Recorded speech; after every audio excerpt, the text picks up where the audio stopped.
welcome. This is Rod Cologne with a special edition of Own Your Career Workshop with my good friend, Omar Hassan. And Omar and I kind of go back to NJIT and our Latinos in College program. And then he was part of our Hispanic Fellows internship for 8 weeks. And we have stayed connected and got a note from him on LinkedIn, one of our wonderful tools that he's putting this newsletter together. So welcome, Hassan, to our group there, Omar, and tell us a little bit about what's your major, a little bit about NJIT, and just a little bit about you.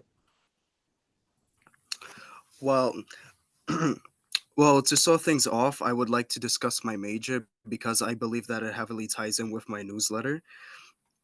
I am currently a second year sophomore at NJIT. I am studying for a bachelor's in information technology with possibly a minor in computer science in the future. Right now, I'm focusing on taking study classes involving computer languages. So I believe that those experiences will allow me to enhance my newsletter because I will be able to gain more insight towards how coding languages function and how they apply to the real world via projects and just genuine job experiences and internships as well. To get to NJIT, I believe that it is a very good university. I love the people over there. That's how I met you, as well as the EOP family. I was a class of 2022. Yep. I was a part of the class of 2022. I met a lot of my friends, and also I was able to start building my network because of EOP as well. So I would say that it is very fundamental to my current development.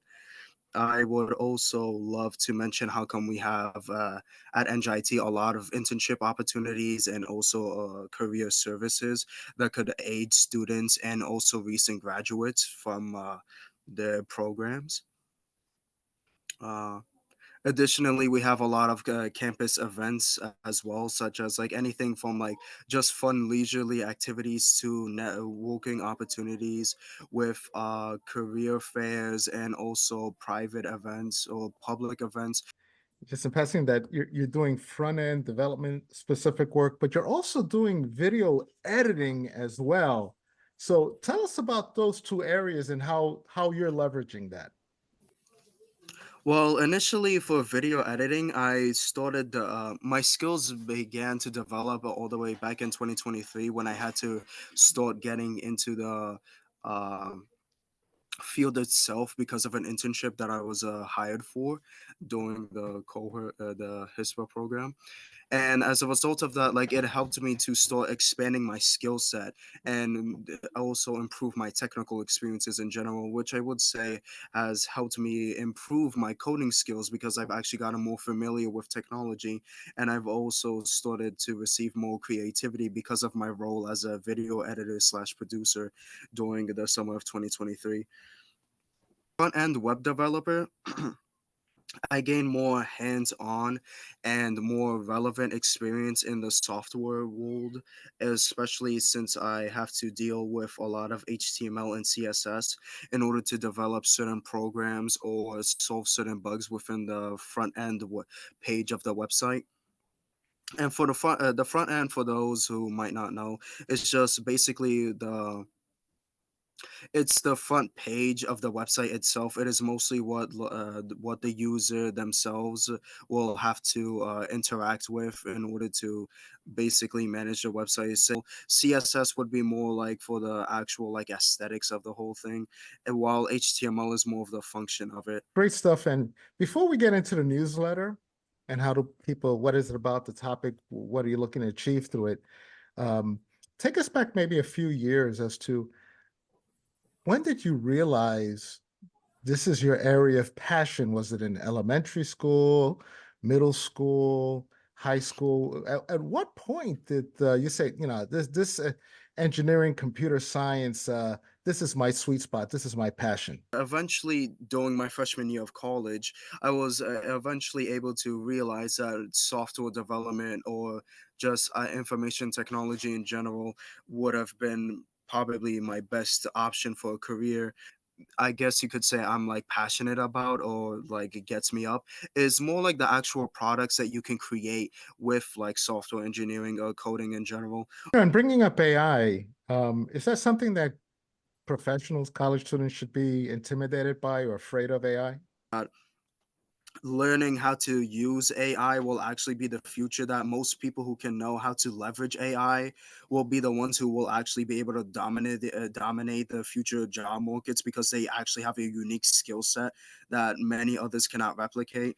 I've also heard that sometimes that AI will also like replace manual labor, or eventually when like it might evolve enough, a lot of jobs will also go out of business. But additionally, I've also heard that like it will also help create a lot of jobs, so it's a very complex matter. Been using AI, both ChatGPT and also Bard, to great success in my consulting practice Mm. and in coaching. It's just extraordinary. I think of AI, Bard, and ChatGPT as my consultant. They're my consultants. So Yeah, that's the way I would view it as well. Kind of like a little assistant as well. yeah, it is. It is. It really works out well. But ultimately, you have, you're in control. You do what's appropriate and ethical. So let's move into this new newsletter. How did the thought start? How'd you get cooking with it? What was the idea? What was behind it? What was the need that you saw? I came across a novel idea of running a newsletter, which could actually help not only improve your own knowledge, because it requires the person to research a lot and also read a lot, but you could also provide a genuine service that could help other people through the use of information, which which my personal why is shaped a lot around that second one, the helping of other people with the use of your information. Because my newsletter primarily focuses on trying to assist CS students by giving them short and educated summaries, or uh, or even possible ideas for projects and other things such as that, in order to help them improve their knowledge on CS. Since you've been doing this since October, can you give me an example of how someone has read this newsletter and said, wow, this really helped me out? Can you give me an example like that? Well, I've had one of my siblings read it. Okay. They said that it was a good thing that they were able to extract the value from it. They were also able to share it online with their friends. Had a few people subscribe to my newsletter. One of the things is that you certainly want to broadcast, the newsletter itself. Do you foresee this newsletter being used by high school juniors and seniors that are going into STEM? Really love if also juniors and seniors in high school would also be able to extract value from my newsletter. Any interest or thoughts about putting Tech Goblins as a group on LinkedIn that folks can join and post information or ask questions of you? Is that something you're considering? I'd love to. I mean, if it would encourage more feedback from my audience, I would love to do something like that. Well, you know what? One of the things is you keep trying and you get those professors, you ask them, and they give you recommendations and all the great stuff that is all part of your portfolio. What I love is that you're doing something very unique. This is going to be on the resume. This is going to be on the cover letter. This is going to be Mm, part of the answers in the interview saying, oh, well, what did you do at college? Oh, well, I started this. And that's when it becomes really exciting. So, mm. Omar, super proud of you. Thank you so much. Any last comments you'd like to share before we wrap up? Well, I would like to say that I loved being on your show, and if you are interested and if you thought I was a good guest, I would be open to having another one of these talks in the future, and possibly if there would be any way we could possibly collab like this in the future as well. I would love to say that. Oh, Yeah, I would love to partake in that. absolutely. Hey, you're part of family, man. We're family. Mm, And so this is Omar mm. Hassan, NJIT, with it's called Tech Goblins. Is that right? Yeah, Tech Goblins. Tech Goblins Newsletter. Just proud of you. And I am Rod Cologne with Own Your Career. Our guest this evening has been Omar Hassan. Thank you so much. Thank you.